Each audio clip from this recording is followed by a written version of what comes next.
From Starbucks to Coca-Cola, from Nike to Walmart, the symbols of globalization are everywhere in daily life. Consumption is one of the most convenient and direct ways to engage in globalization. But have you ever thought about how these products come to consumers' hands and what is behind these products? When buying the logos and brands, we should notice that many of the raw materials of the products are from the third world countries. By taking advantage of the global markets, those countries have grown fast and reduced much poverty. These countries are engaged in the global market based on the exportation and trade of their products. Trade constitutes an important part of globalization, and it is also the result of the global spread of neoliberalism, as Harvey points out. The assumption of neoliberalism is that individual freedoms are guaranteed by freedom of market and of trade. The social good will be maximized by maximizing the reach and frequency of market transactions. Continuous increases in productivity should then deliver higher living standards to everyone. However, this idea of freedom, competition, and fairness is increasingly negated by the growing inequality and polarization. Profit distribution behind the global trade chain remains invisible to the consumers. Globalization presents itself in the form of well-known brand images, but seldom reveals the faces of its producers.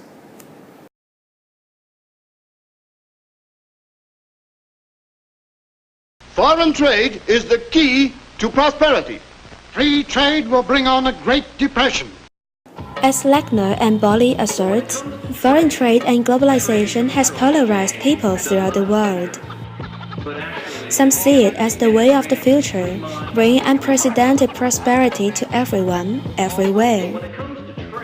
While others, like the Seattle protesters of December 1999, opposed globalization as the source of untold problems such as increasing poverty.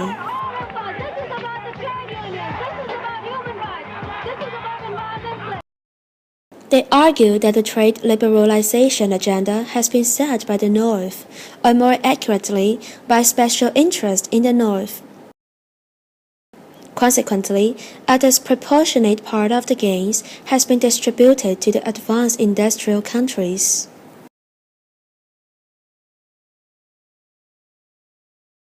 Many contest that terms of trade have become unfair and led to poverty. That is, the prices paid for developing world commodities, especially coffee and cotton, are now undervalued in comparison to the manufactured goods imported from industrial countries. The more neoliberalism is recognized as a fair utopian rhetoric, the more the basis is laid for a resurgence of mass movements seeking economic justice, fair trade, and greater economic security. That is why fair trade comes in.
When the global Arabica price fell below the fair trade minimum price, fair trade ensured farmers earn enough to cover at least the basic cost of sustainable production.